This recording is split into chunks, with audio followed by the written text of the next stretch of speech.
Good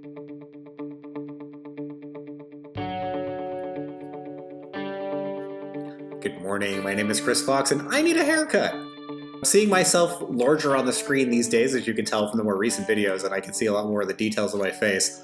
In any case, we are talking about author ranks today, specifically Amazon author ranks and whether or not they matter. And I suppose people probably assume I'm going to weigh one way or the other and say yes they do or no they don't.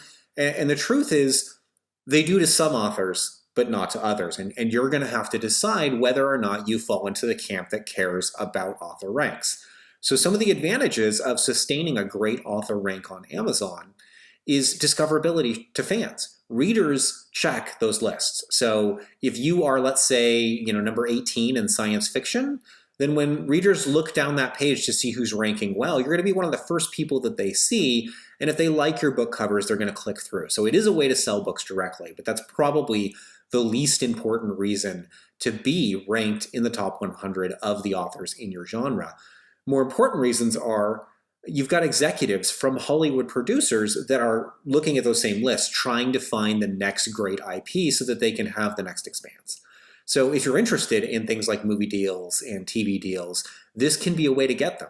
It's going to get people to approach you. You're going to find that companies like Podium or Tantor will approach you about audio rights. You may have Audible reach out to you directly. And all of that's going to come from sustaining a high rank on Amazon. So if that's important to you, those are some reasons why a high author rank is good.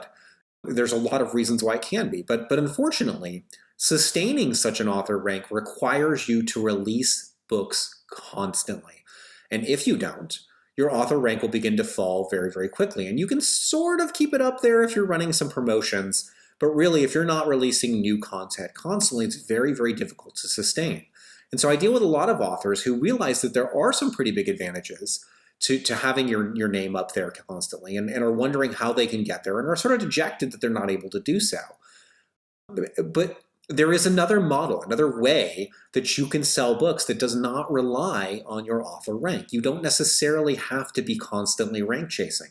This is a realization that I came to at the end of 2017. If you guys look back to some of those videos where I was tired and depressed and really struggling, back then it was because I was trying to get out so much content so quickly so that I could sustain my rank. I was rank chasing.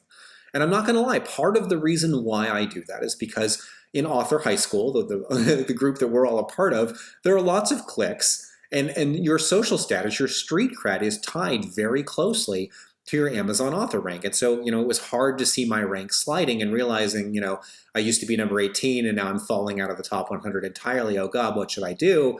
Well, I finally came around to the realization, nothing. At the end of the day, I asked myself, why am I writing? What is that I want to accomplish? And the answer is, I want to make a great living telling stories that I love. And as long as I'm meeting those requirements, that's all that matters. So I took a big step back and I stopped rank chasing and I let some of my books fall and slide, and I started focusing more on craft, and I started launching side projects that have nothing to do with ebook sales. And I took some time off to work on world building, and I have projects like the Magitech role-playing game that's going to be coming out for Magitech Chronicles. And I'm writing this as a labor of love. I'm planning to give it away for free. I don't think it's going to be a big revenue generator for me, but it's something that I immensely enjoy doing, and it is intellectual property that I'll be able to use going forward. But you're not going to see that reflected in my Amazon ranks. I've been doing a ton of consulting for some very high-profile authors, a couple of which are authors that I read growing up as a child, so it is a little bit surreal to be helping these people. And I'm making great money from that. I've had money coming in from affiliate sales. My Audible ranks have never been as good as they are right now, and I'm making a ton of money from audio. I make more money every month, as you're going to see in the next segment. So I'm making great income. I'm making way more money than I did during the similar time frame last year when I was trying desperately to release as many books as I possibly can, because I'm focused more on my career and less on chasing those ranks.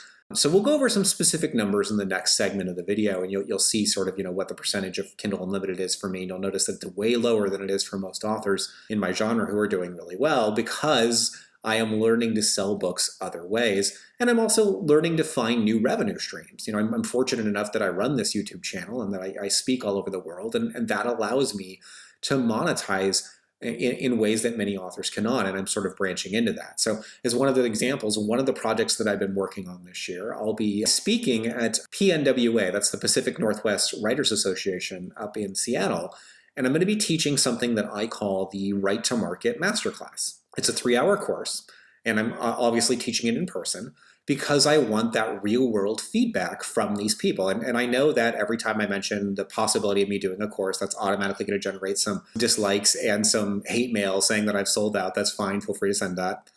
But the way that I want to do this course is different than what I see other people doing. So if you look at the Mark Dawson style course, which is one of the finest courses I think an indie publisher can invest in, and man, I really should reach out to Mark and do some affiliate sales on that, given how many of his courses I sell. But while I think that Mark's courses are great, I want to do something different.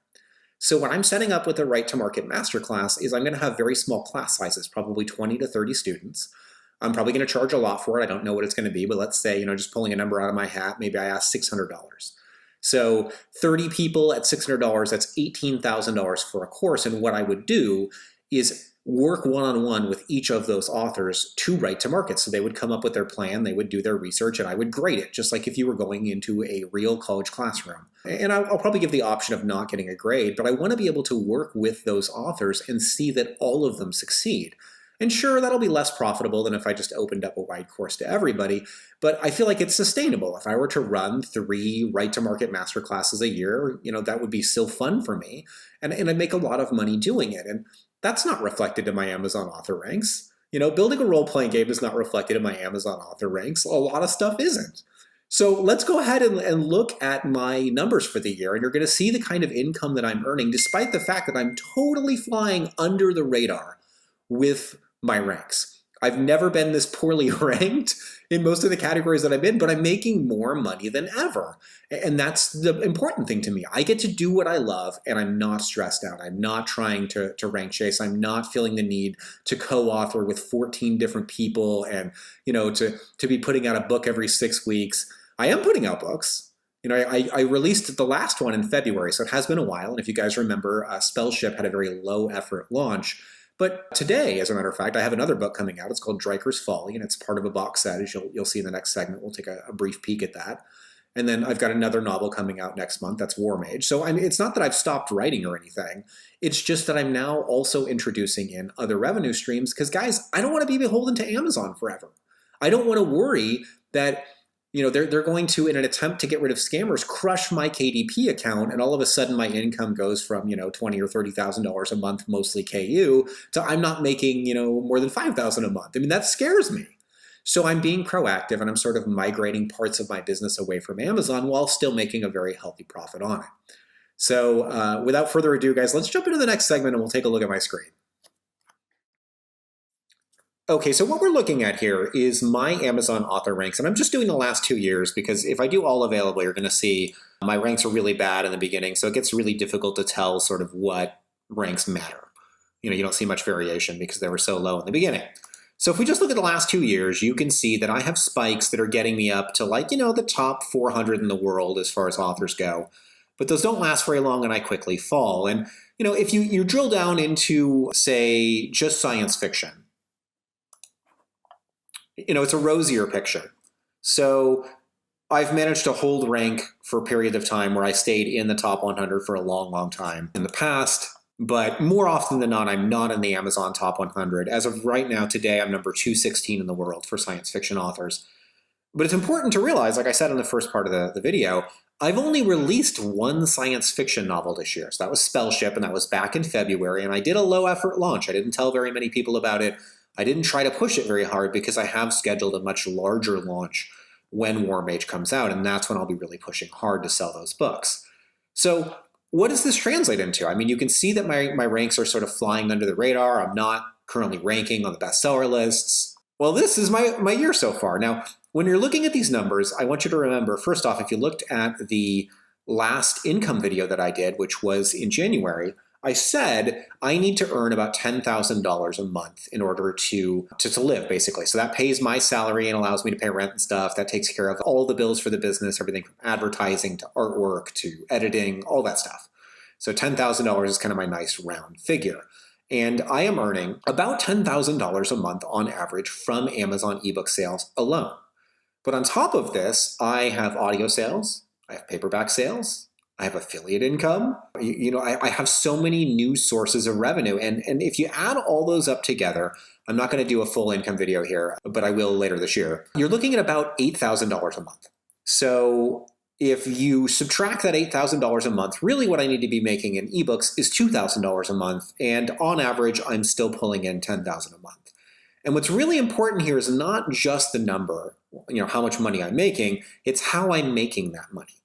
So you can see that in the month that I released Spellship, it came out at the end of February, and so basically the release month was March, you can see that my percentage was higher during that month, but only during that month. It falls quickly, and all of a sudden we're to a point where only 30% of my income or so is coming from Kindle Unlimited. I'm still making great money, but I'm no longer beholden to Kindle Unlimited. I don't have to put out a book every 20 minutes in order to sustain my income. So my ranks are doing terribly, but I'm actually making more money than I have ever made in this industry, and I'm gradually taking parts of my backlist wide. So all of my nonfiction books have been pulled and gone wide. So they're not available in Kindle Unlimited anymore, but if you'll notice, if we go to like Plot Gardening, which is the most recent one that I released, the rank on this book, I don't really know what to expect. Okay, so it's number 22,000 in the store. Now, that number in and of itself doesn't necessarily tell you a lot, but you have to remember that Plot Gardening is not in Kindle Unlimited and is still sustaining a rank that good. So every single sale has been at $4.99. I make a ton of money off this book because it's not available in Kindle Unlimited and it's still selling pretty well, but it doesn't rank well because it's not in Kindle Unlimited and it's not getting kind of that extra oomph that you normally would. But I don't care about rank, I care about profit. I care about being able to write the stories that I love and kind of make a profitable living doing it. And that's exactly what I get to do following this model. So Dryker's Folly is coming out. By the time you watch this, it's already out. It's part of a box set called Galactic Genesis, which I guess I can show you. Let's go take a look. Hopefully Michael Cooper doesn't get angry at me for showing this off here. Please do not go out and buy this if you are not a science fiction author. I don't need you messing up my also bots. But this is the box set I'm a part of, and this is another experiment that I'm working on. So Michael Cooper had a wonderful idea where we decided we were going to put 6 novels that launched 6 new series all in a box set. This is something that authors used to do, where you would take your best-selling book, your first in series, and you'd put it in a box set, and you'd sell, 5 or 10 or 20 novels for $1, and people loved it. But then Amazon said, hey, you can't do that anymore. If your book is in Kindle Unlimited, it can only be out as a standalone book. So what we decided to do here is release our books as part of a box set and not release them on their own. So you can't buy Dryker's Folly any other way than getting it in Galactic Genesis. And I think that's going to work out pretty well for us. But this isn't really reflecting in my author rank yet. So I've done the work for this and written the book, but I have not seen a payoff. It's just one more experiment, rather, that I have going. And then, of course, I also have War Mage, book 4 in my Magitech Chronicles series coming out next month. So again, it's not like I've stopped writing. But I am focusing a lot more on the type of money that I can make from other sources that are not Amazon. So what's the verdict? Does Amazon author rank really matter? Well, yeah, I think it does. I think that you can sell a lot more books if you are visible continuously. I think that it is a great route to a profitable income. I have many, many friends that make 2 and 3 times my income, largely because they are selling so much in Kindle Unlimited. But those people also work a lot harder than I do, and they write a lot more books than I do, and they're a lot more stressed out than I am, and they spend a lot more time every day worried and checking their ranks and checking their sales numbers. Guys, I only log into my sales numbers like once a week now, and I used to check them like every 20 minutes. I'd be looking at my phone. Have I sold some books? Have I sold some books? So I've changed my mindset. I am trying to focus more long-term on this industry, and I'm realizing that the more books I put out, the more sustainable my backlist income is, especially with some of it now being wide. So I'm always experimenting, as you guys know, and I'm going to keep you posted on how things go. We'll do a real income video at the end of the year where I will break down all of my types of income and kind of where things are coming from. And since I know I'll probably get questions about the Right to Market Masterclass, if you're curious, feel free to send me an email and I'll give you a few more details. Or you can ask in the comments here, and I'm happy to talk a little bit more about it. It's not something that's ready for prime time yet. Again, I'll be testing that in September for the first time live, and we'll see how it goes. Anyway, guys, I need to get back to the writing and the launching. I need to make sure that Dryker's Folly is getting the love that it deserves through my lists today. So I guess I will see you next week.